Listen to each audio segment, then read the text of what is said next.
इंदौर में नए हॉस्पिटल की शुरुआत वहीं के एक डॉक्टर के बेटे के हत्या के साथ हुई। अस्पताल की रनिंग बॉडी में शामिल डॉक्टर रावल के बेटे का उन्हीं के एक परिचित युवक ने अस्पताल के शुभारंभ के समय अपहरण किया और गला दबाकर मार दिया।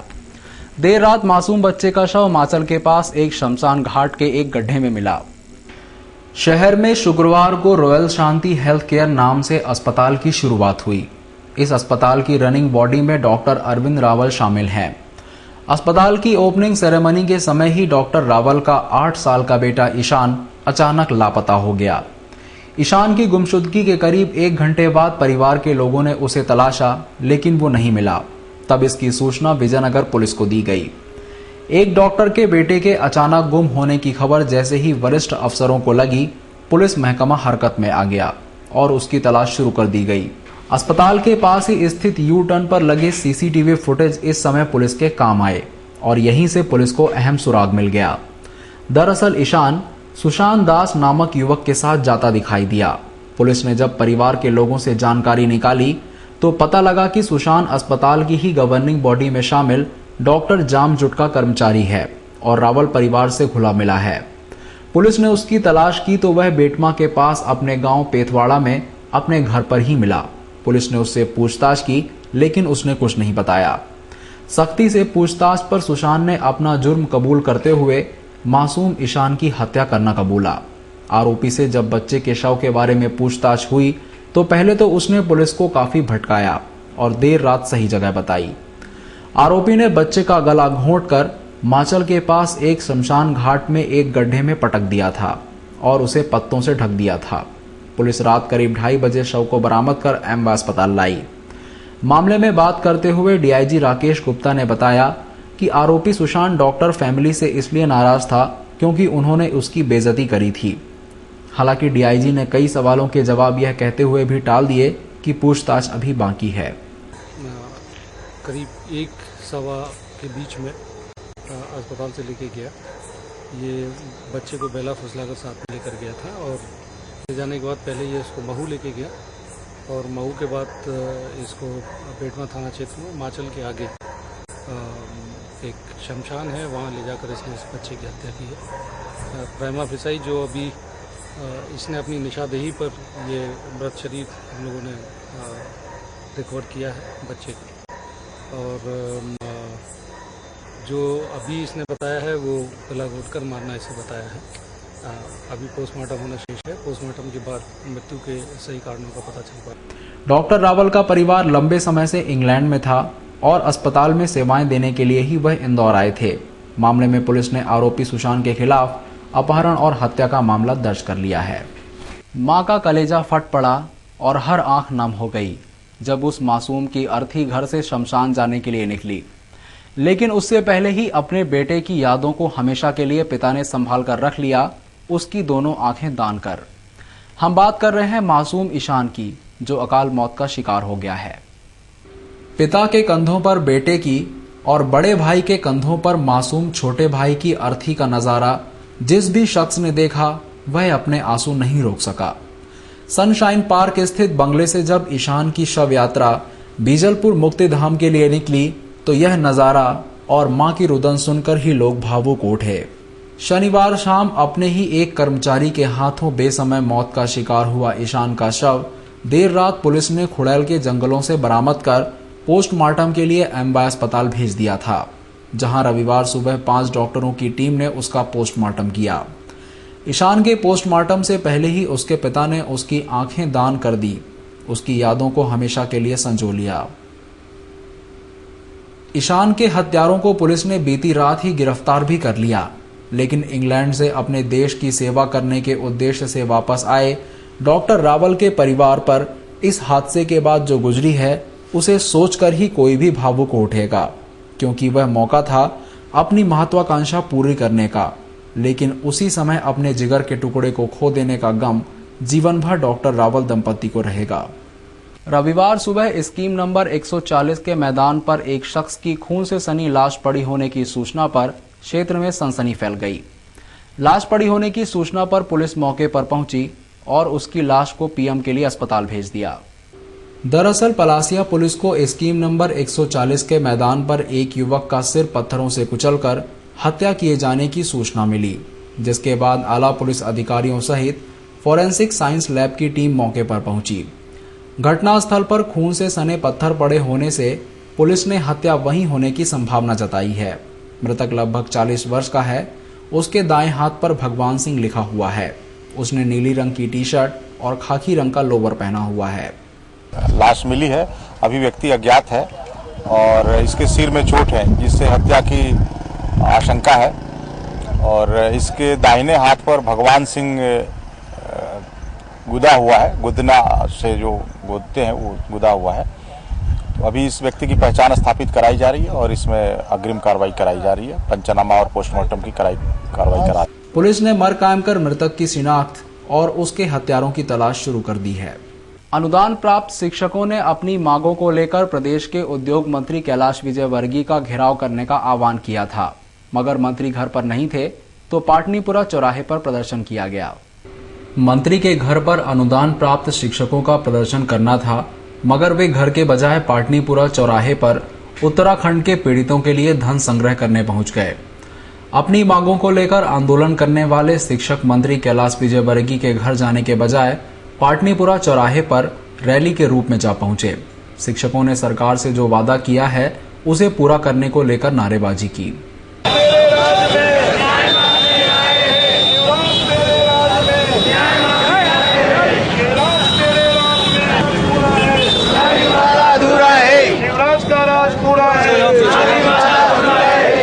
पाटनीपुरा रैली बनाकर पहुंचे शिक्षकों ने बताया कि शिवराज सिंह चौहान सरकार ने 2003 में छठे वेतनमान का 50% पैसा देने की बात कही थी, मगर आज तक नहीं मिला।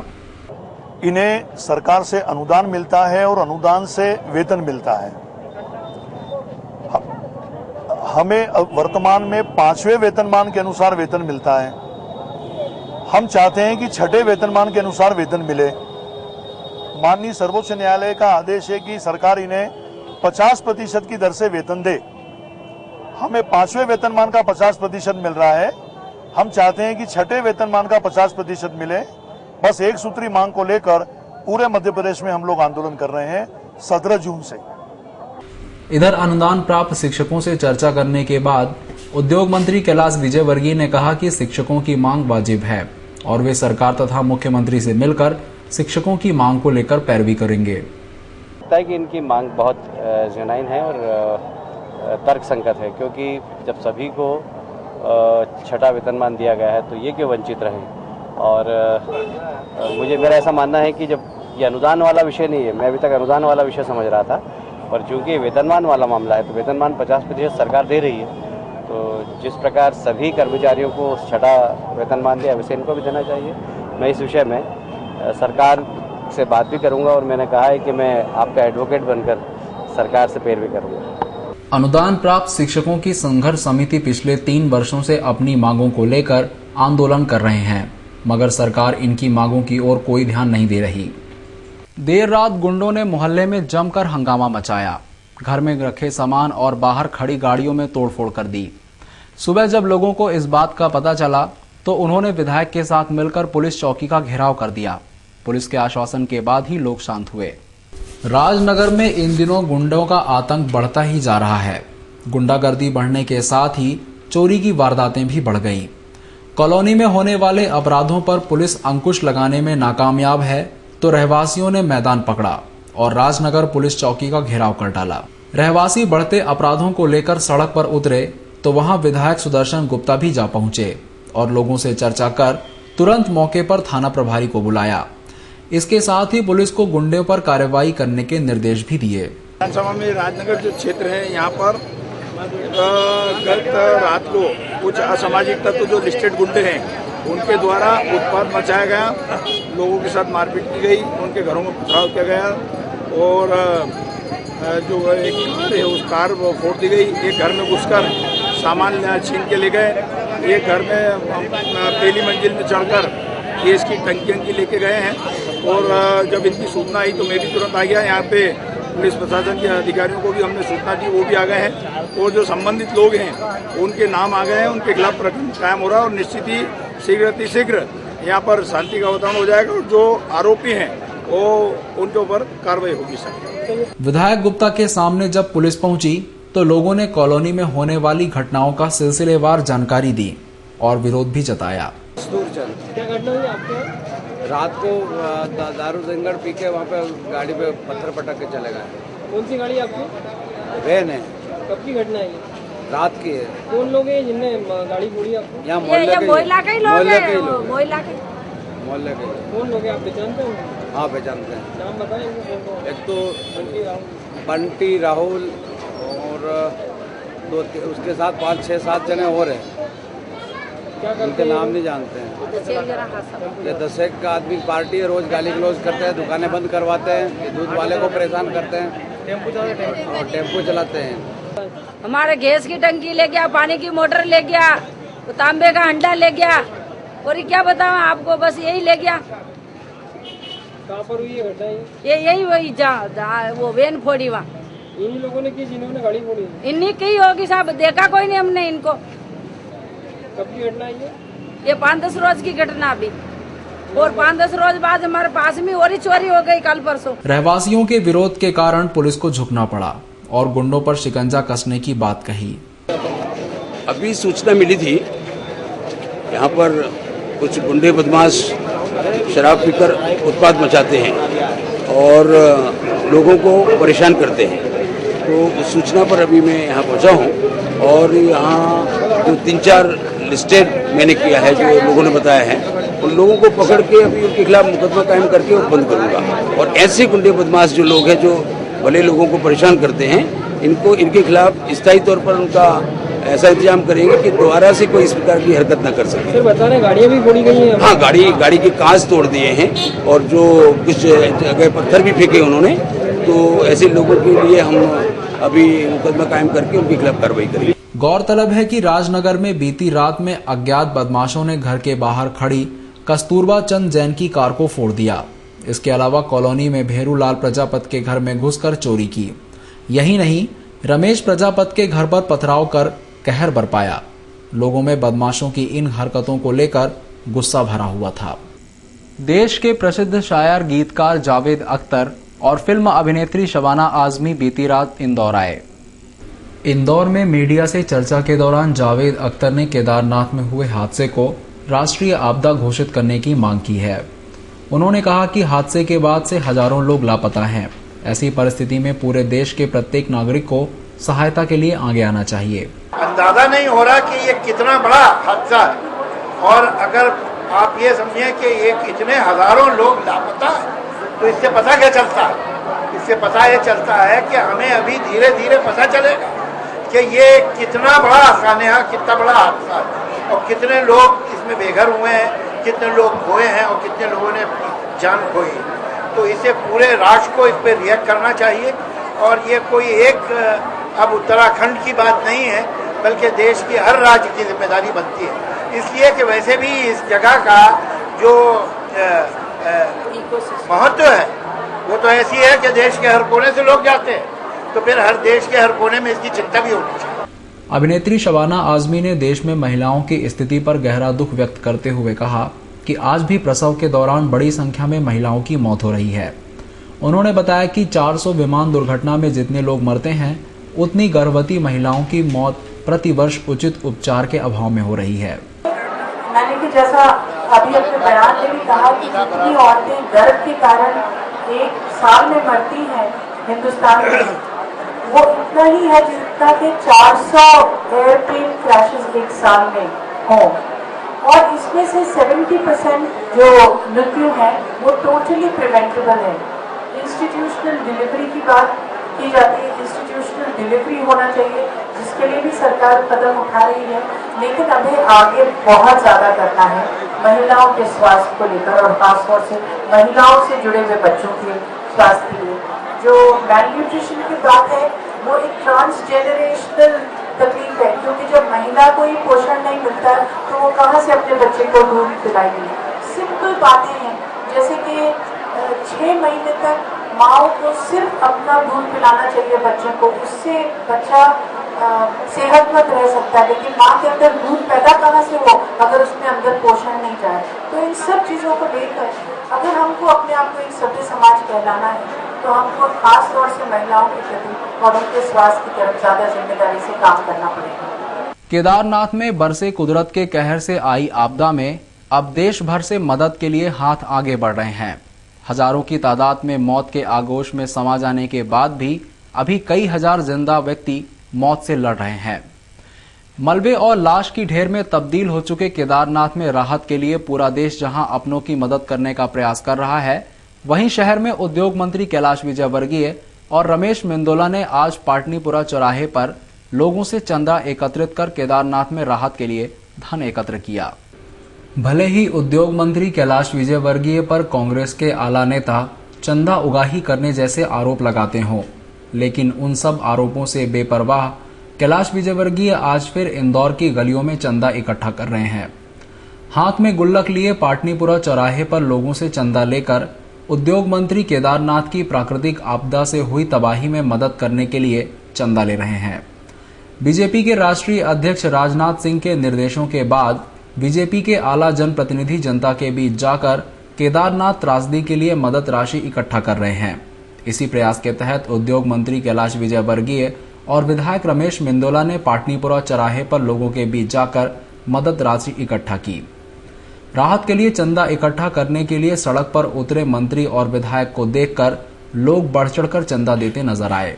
कार्यकर्ताओं को निर्देश दिया है कि समाज के बीच में जाए और उत्तराखंड के लिए धन संग्रह करें, और इसीलिए हम लोग सब निकले हैं आज सड़क पर। राष्ट्रीय स्वयंसेवक संघ के द्वारा भी इसके लिए धन संग्रह किया जा रहा है, और कुल मिलाकर उत्तराखंड की त्रासदी राष्ट्रीय त्रासदी होना चाहिए, ये भारतीय जनता पार्टी ने मांग की है और आज भी हम इस मांग को दोहरा रहे हैं। और उत्तराखंड और विशेषकर जो चारों धाम है वो हमारे समाज की, हमारे देश की एक बहुत ही सांस्कृतिक और धार्मिक धरोहर है। इसको संभालना हम सबका काम है।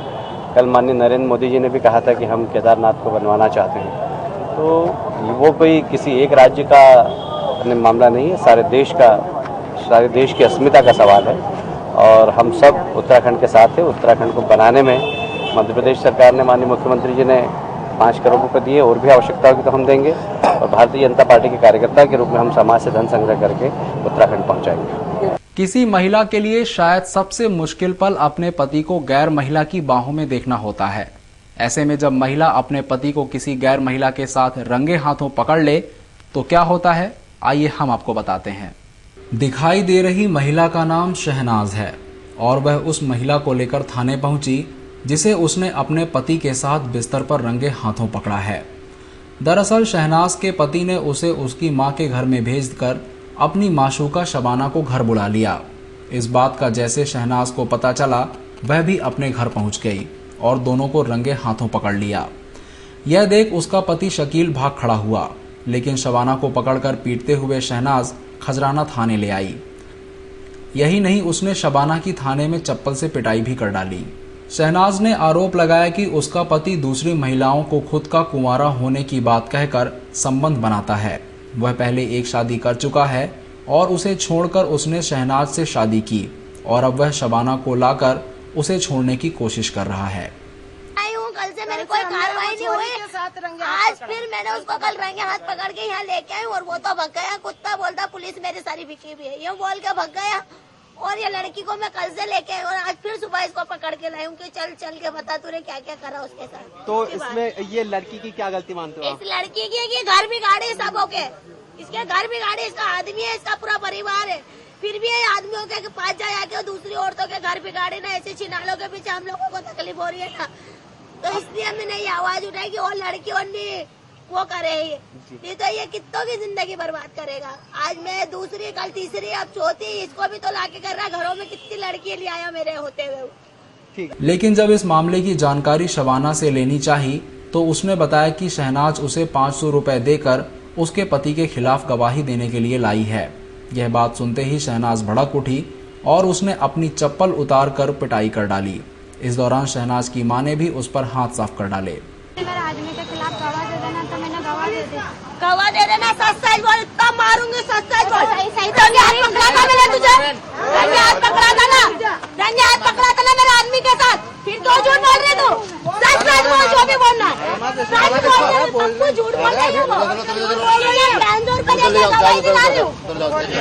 खोल रहे हैं मार रहा है साची नहीं बोल रही। बहरहाल दोनों ही महिलाएं अभी तक थाने में बैठी हैं और इंतजार कर रही हैं शकील का, जो कि मामले को भांपकर फरार हो गया है। दोनों ही महिलाओं ने एक दूसरे के खिलाफ खजराना पुलिस में आवेदन दिया है। केदार घाटी में मौत ने जो तांडव मचाया है उसमें सैकड़ों लोग मौत के मुंह में फंस गए तो हजारों लोग अब भी लापता हैं। इन सब के बीच ऐसे भी खुश नसीब हैं जो मौत को मात देकर घर लौटे हैं। इनकी दास्तां दिल दहला देने वाली है। इंदौर लौटे कई परिवारों ने कैसे दी मौत को मात, आइए देखते हैं।